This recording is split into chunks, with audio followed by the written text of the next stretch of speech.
Real quick, guys, do a little quick video for you here.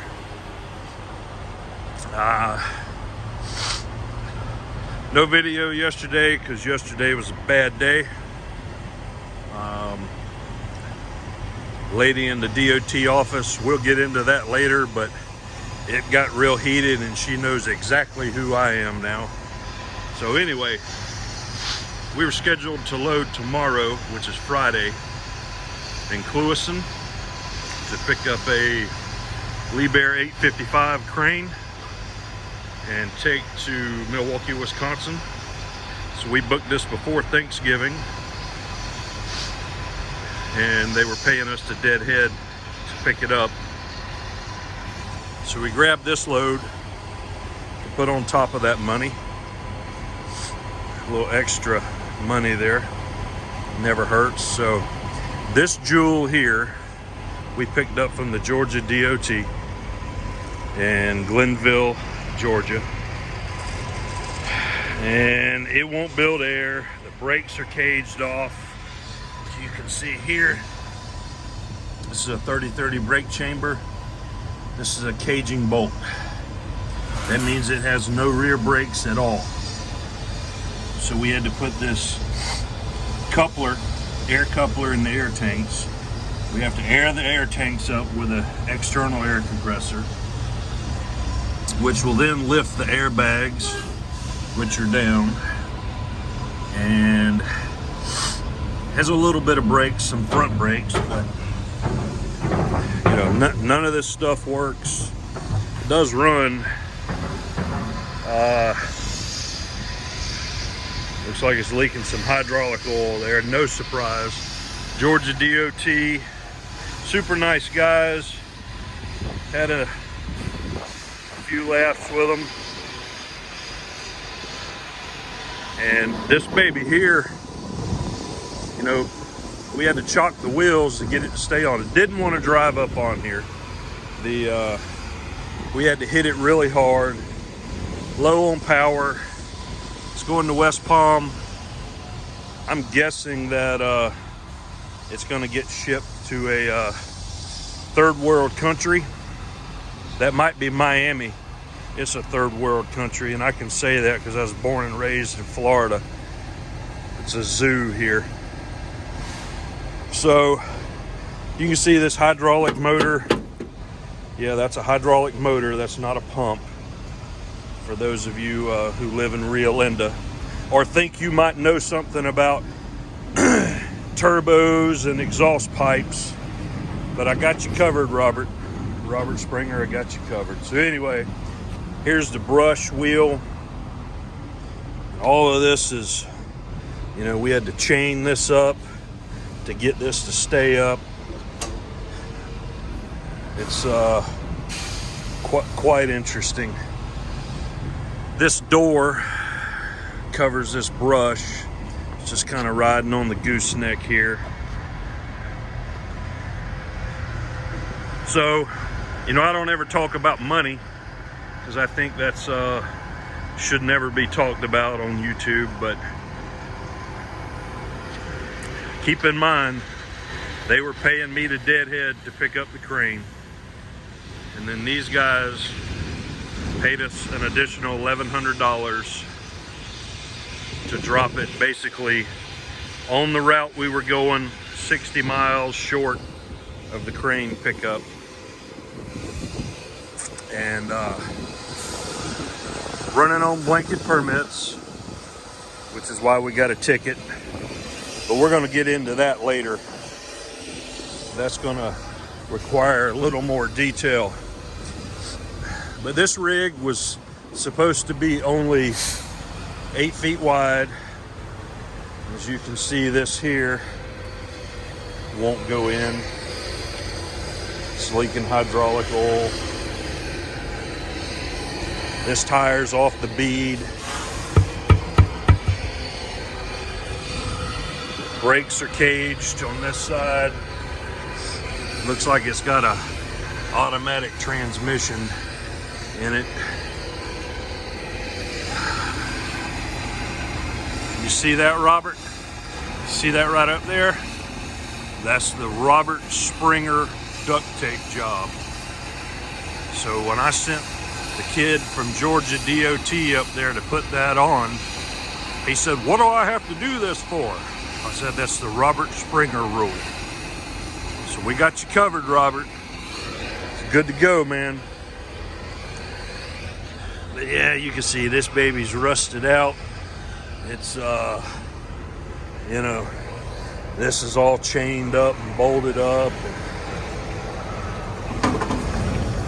That's tie strapped up.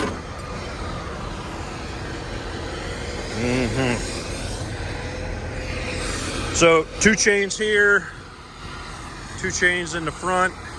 That makes 30,000 pounds of tie down for a machine that weighs 21,000. So technically, we can run this thing through the coal power plant, drive up through the rail car rotator, flip upside down, and the Elgin street sweeper will still be on the trailer. So these guys are over here cutting the concrete out. See, people don't understand about concrete. They think, hey man, that's a great paving product.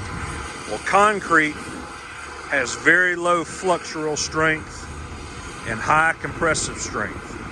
So the ground underneath this concrete is why all of this concrete is failing, because they didn't make the right densities. It was probably designed wrong.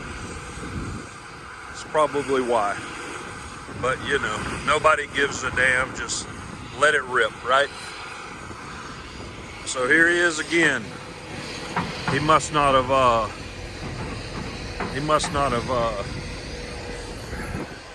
he probably had to slide his tandems.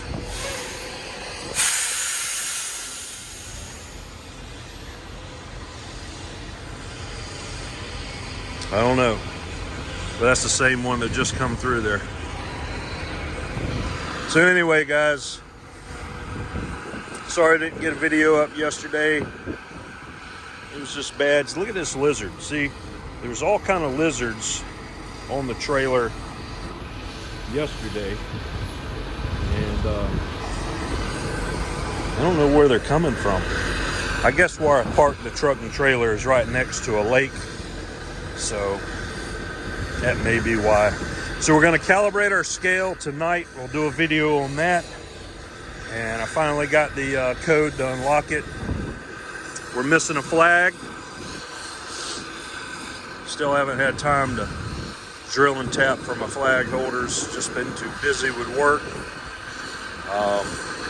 Got news yesterday that my new pickup truck come in.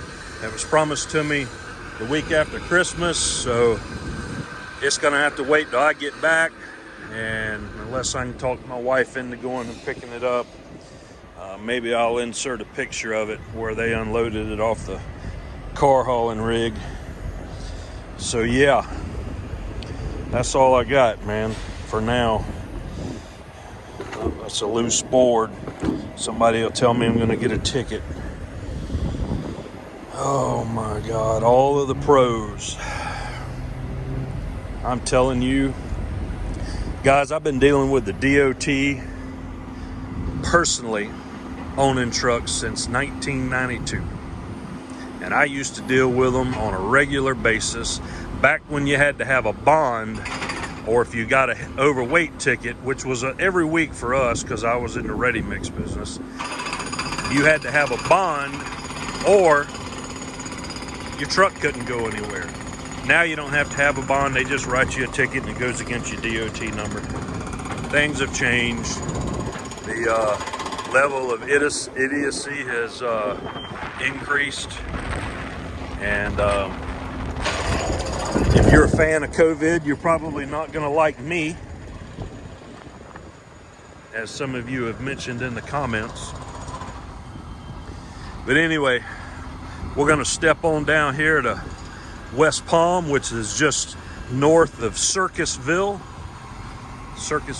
also known as Miami, and unload this fine piece of, should be an artificial reef. And Then we're going to run over to Clewiston, just on the bottom side of Lake Okeechobee, where we're going to load in the morning to Lee Bear.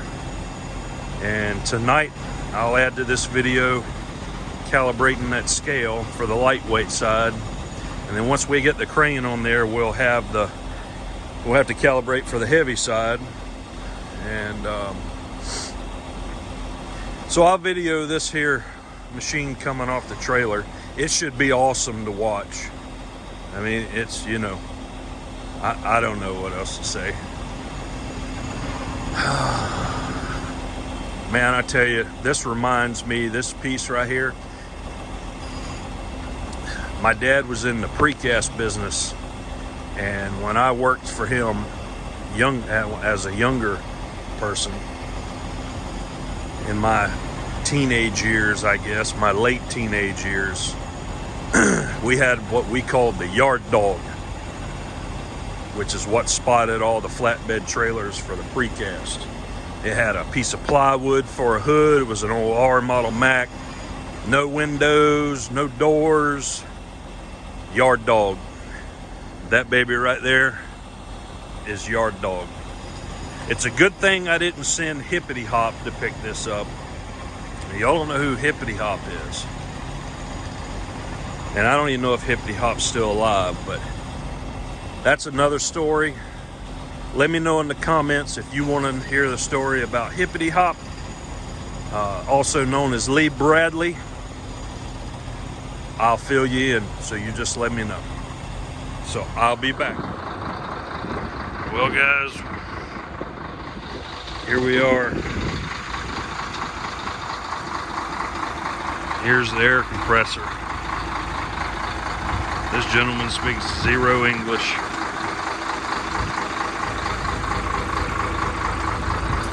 He's rigging up an airline here. I guess this is what you would call mini wheeler. Got him some fancy mirrors on the hood too. So Hippity Hop, who we was talking about earlier, used to drive a Mack mini wheeler. And that's a whole nother story about Hippity Hop. Thank God he's not here. Holy moly. We'd be doing some complaining. So we've still got two chains on the front, unhooked everything else.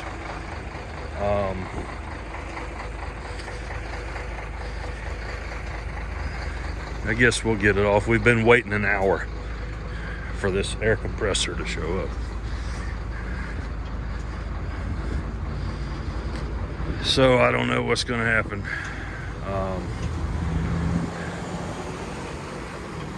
I guess we'll see. We'll see what happens.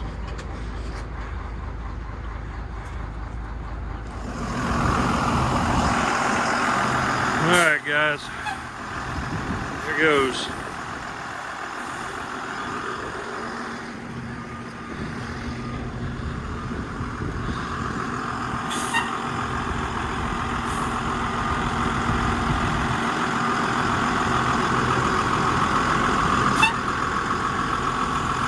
I'll show you our air cutoff valve in a minute.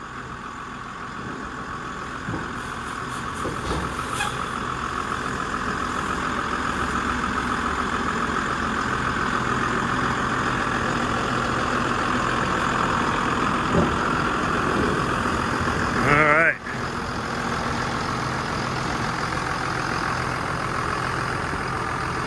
So we just put a pair of vice grips on the air hose. That's what's holding the air in.